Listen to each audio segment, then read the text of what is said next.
bagian dari hak asasi manusia itu sendiri. HAM merupakan hak yang melekat pada diri manusia, yang bersifat kodrat dan juga fundamental sebagai suatu anugerah Tuhan yang harus dihormati, dijaga, dan juga dilindungi oleh setiap individu, masyarakat, maupun bangsa.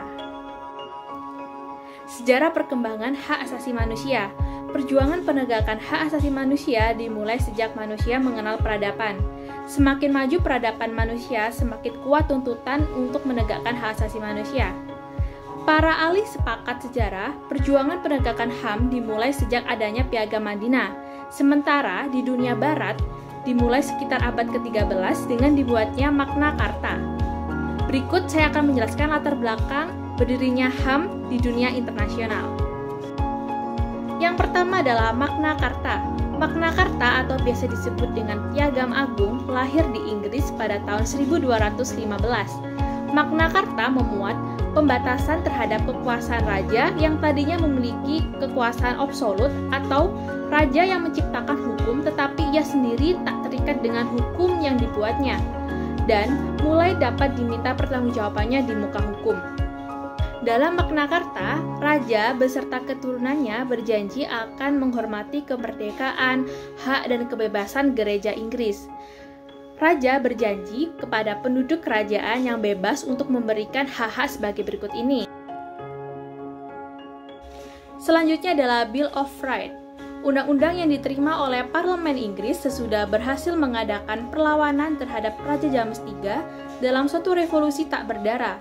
Revolusi ini dikenal dengan istilah The Glorious Revolution of 1688. Bill of Rights melahirkan pandangan atau adagium yang intinya bahwa manusia sama di muka hukum atau equality before the law.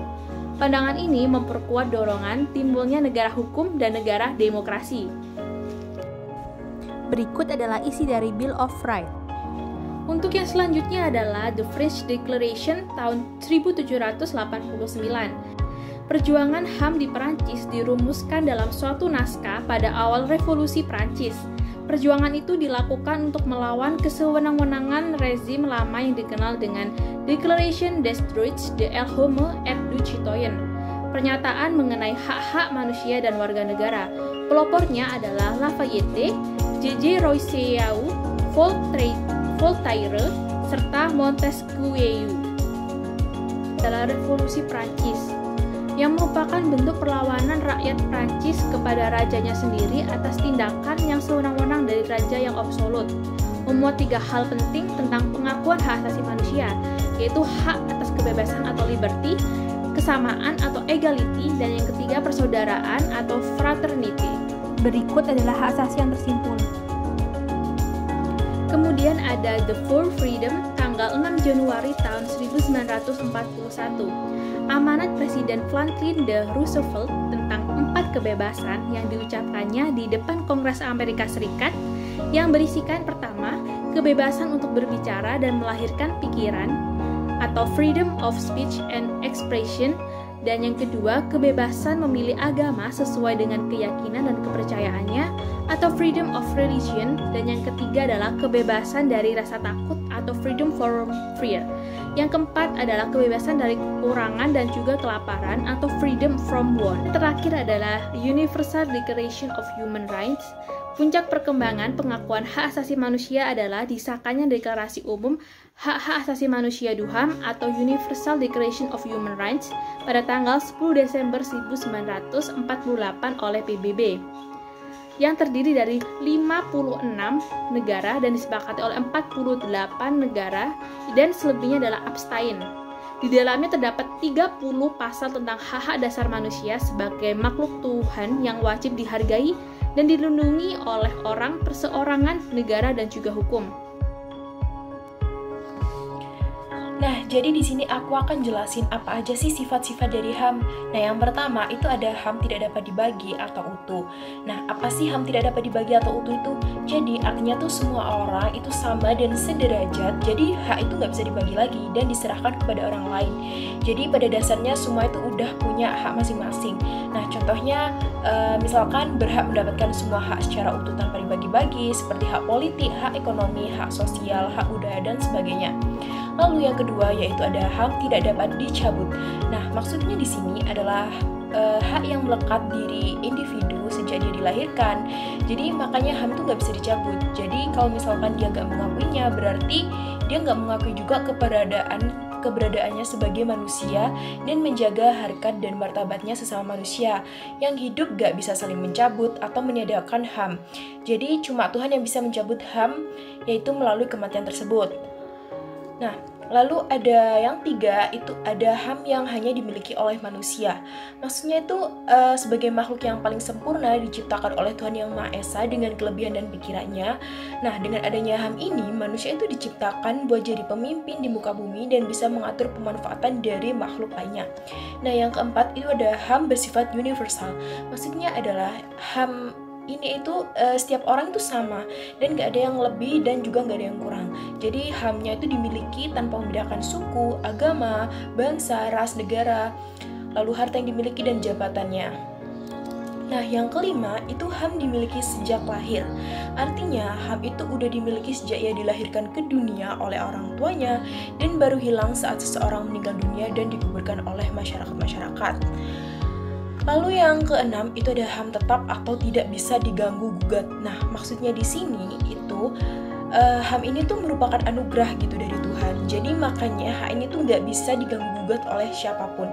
Jadi setiap orang yang melanggar HAM atau orang lain itu dia nggak bisa mengganggu gugat dari hak-hak orang tersebut kayak gitu. Nah, yang ketujuh itu ada HAM adalah anugerah dari Tuhan. Di sini itu hak yang diberikan oleh Tuhan Yang Maha Esa dan anugerah darinya. Jadi gak perlu kayak menunaikan kewajiban dulu buat mendapatkannya. Jadi meskipun beberapa orang gak mau mengakui HAM orang lain, gak ada seorang pun yang bisa menghilangkannya. Lalu yang ke-8 itu ada HAM menjamin kelangsungan hidup. Nah, di sini itu kelangsungan hidup manusia yang terjamin dan terpenuhi hak asasinya itu lebih baik daripada yang dilanggar. Jadi contohnya misalkan kayak kelangsungan hidup anak yang tinggal dan dibesarkan oleh orang tua itu lebih baik daripada kelangsungan hidupnya yang tinggal di jalanan. Kayak lalu yang ke-9 itu ada HAM berlaku setiap waktu. Jadi HAM manusia itu dimiliki sejak lahir dan berlaku selama hidupnya, buat kapanpun dan dimanapun. Jadi nggak ada perbedaan HAM yang dimiliki seseorang saat dewasa dan saat lahir. Nah, begitu juga waktu siang dan malam. Jadi nggak menjadikan HAM itu jadi berbeda atau berubah seperti itu. Nah, yang ke-10 itu HAM bersifat wajib, dihormati, dan dilindungi. Jadi setiap negara hukum dan pemerintahannya itu wajib menghormati, menghargai, dan melindungi hak asasi manusia yang merupakan warga negaranya atau yang tinggal di wilayahnya dengan konstitusi dan undang-undang yang berlaku. Macam-macam HAM. Secara umum, hak asasi manusia dibagi menjadi 6 kelompok, yaitu yang pertama, hak asasi pribadi atau personal rights. Hak asasi pribadi merupakan hak yang berhubungan dengan kehidupan pribadi setiap manusia. Contoh dari hak asasi pribadi yaitu hak kebebasan mengeluarkan dan menyatakan pendapat, hak kebebasan untuk memilih, memeluk, dan menjalankan agama dan kepercayaan yang diyakini oleh masing-masing, hak untuk hidup, berperilaku, tumbuh, dan berkembang. Kemudian yang kedua, hak asasi ekonomi atau property rights. Hak asasi ekonomi merupakan hak yang berhubungan dengan kegiatan manusia dalam bidang perekonomian. Contoh dari hak asasi ekonomi yaitu hak kebebasan melakukan kegiatan transaksi jual beli, hak kebebasan untuk mengadakan perjanjian kontrak, dan hak kebebasan untuk memiliki sesuatu. Yang ketiga yaitu hak asasi yang mendapatkan perlakuan yang sama dalam hukum dan pemerintahan atau rights of legal equality. Hak tersebut merupakan hak yang menjelaskan bahwa setiap manusia memiliki kedudukan yang sama di depan hukum dan pemerintahan. Contoh dari hak-hak asasi tersebut yaitu hak untuk mendapatkan perlakuan yang sama di depan hukum dan pemerintahan, hak untuk menjadi pegawai negeri sipil atau PNS, hak untuk mendapatkan layanan dan perlindungan hukum. Kemudian yang keempat, hak asasi politik atau political rights. Hak asasi politik merupakan hak yang berhubungan dengan kehidupan politik. Contoh dari hak asasi politik yaitu hak untuk memilih dan dipilih dalam suatu pemilihan, hak untuk ikut dalam kegiatan pemerintahan, hak untuk diangkat dalam jabatan suatu pemerintahan. Yang kelima yaitu hak asasi sosial budaya atau social and cultural rights. Hak Hak asasi sosial budaya merupakan hak yang berhubungan dengan kehidupan sosial dan budaya bermasyarakat. Contoh hak asasi sosial budaya yaitu hak untuk menentukan, memilih, dan mendapatkan pendidikan, hak untuk mengembangkan kebudayaan, hak untuk berkomunikasi. Hak asasi untuk mendapatkan tata cara peradilan dan perlindungan atau procedural rights. Hak tersebut merupakan hak yang menunjukkan bahwa setiap manusia diperlakukan sama dalam tata cara suatu pengadilan. Contoh-contoh dari hak peradilan yaitu hak untuk mendapatkan pembelaan hukum di pengadilan, hak persamaan atas perlakuan penggeledahan, penangkapan, penahanan, dan penyelidikan di muka hukum, hak untuk menolak digeledah tanpa adanya surat penggeledahan. Di sini saya akan menjelaskan pengaturan hak asasi manusia yang ada di Indonesia. Pengakuan mengenai hak asasi manusia di Indonesia sebenarnya telah tercantum dalam Undang-Undang Dasar 1945, sehingga dapat dikatakan sebenarnya lebih awal dari Deklarasi Universal PBB yang baru dikeluarkan pada tanggal 10 November 1948. Perkembangan pesat akan pengakuan dan penghargaan HAM di Indonesia dimulai sejak amandemen kedua Undang-Undang Dasar 1945 yang secara eksplisit memasukkan ketentuan HAM menjadi bagian dari Undang-Undang Dasar 1945. Pengakuan dan penghargaan HAM di Indonesia ini ditindaklanjuti dengan perlindungan hukum kepada warga negara dengan didirikannya Komisi Nasional Hak Asasi Manusia atau yang disebut dengan HANKAM, diikuti dengan didirikannya Peradilan HAM di Indonesia yang Barat. Menurut UU nomor 39 tahun 1999 adalah HAM adalah seperangkat hak yang melekat pada hakikat dan keberadaan manusia sebagai makhluk Tuhan Yang Maha Esa. HAM juga merupakan anugerahnya yang wajib dihormati, dijunjung tinggi, dan dilindungi oleh negara, hukum, pemerintah, dan setiap orang wajib menjaga kehormatan demi perlindungan harkat dan martabat manusia. HAM itu bersifat universal, artinya dimiliki oleh setiap orang tanpa memandang suku, agama, ras, atau golongan. Dikutip dari buku Pendidikan Pancasila, hak asasi manusia didirikan dengan beberapa hal sebagai berikut.